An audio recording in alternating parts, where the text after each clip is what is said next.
Bring in the foreign desk editor-in-chief, Lisa Daftari, and United Against Nuclear Iran founder and CEO Ambassador Mark Wallace. Thank you both for coming on. Ambassador, you first. Trump was asked about whether he would stop Israel's airstrikes, and he said the following. Mr. President, the Iranian foreign minister this afternoon said if the U.S. is serious about negotiations, that you would call up Israel and request that they stop their airstrikes. Will you make that request? Well, I think it's very hard to make that request right now. If somebody's winning, it's a little bit harder to do than if somebody's losing.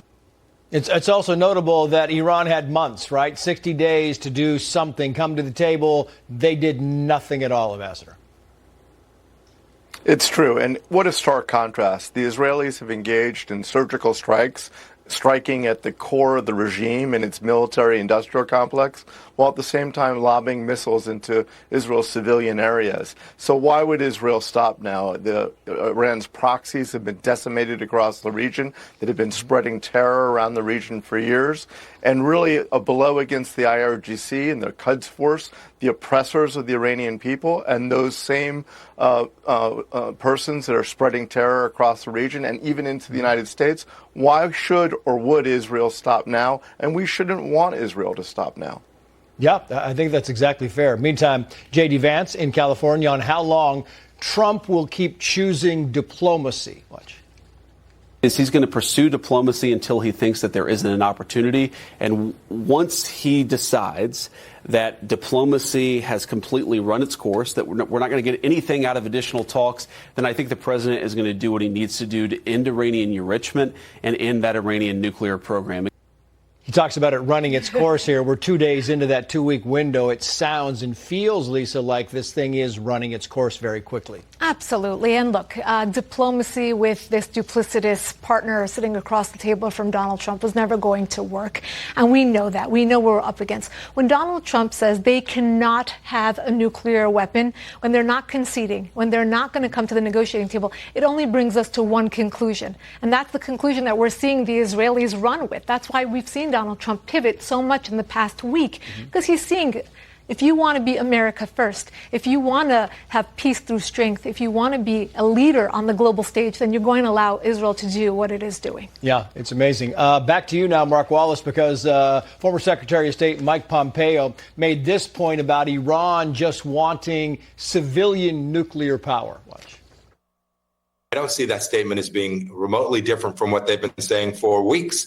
They've always said they'll have limits. Indeed, they've had limits, and they've violated. They've cheated on those very limits for years and years and years. So for the Iranians to say, no, we still want to have some limited amount of enrichment means they're still headed down this same path. Same path, which you go back 15 years, maybe 20 years, they've been at the same thing just for, civilian purposes. I was about to say the secretary agreed with everything he said, but in fact, the timeline goes back 2 decades. Iran has been saying that it needs to enrich for civilian nuclear purposes. There is no such thing.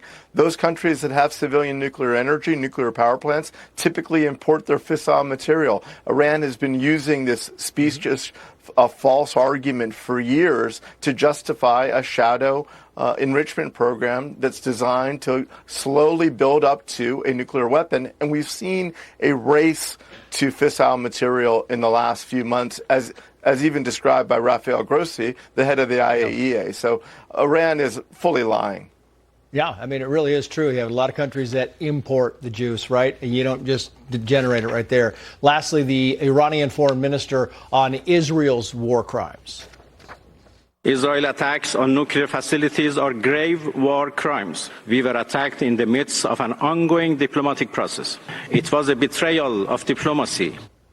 So what I hear is Hamas, Hezbollah, the Houthis, the hospital they hit yesterday. It's all fair game. Those people can do what they want to, but hit our nuclear thing, that's a war crime, Lisa. Well, this is all the bluster that they're doing, and this is all they have left. They are desperate. They are isolated. Russia, China, even Hezbollah, their pet project where they gifted 150,000 missiles to, didn't come to their defense. So the only thing they have left is Khamenei's tweets on X and some bluster and to make empty threats, but they know that they have been weakened, they've been diminished. Look, every dollar that they have had from 46 years ago, they have put into terrorism, they have put into their proxies. And look, little by little, those the appendages of the octopus are being cut off, and we're getting to the head of the octopus, which is in Tehran. So their days are limited. We are creeping along. Lisa Daftari, Mark Wallace, thank you both. Well, coming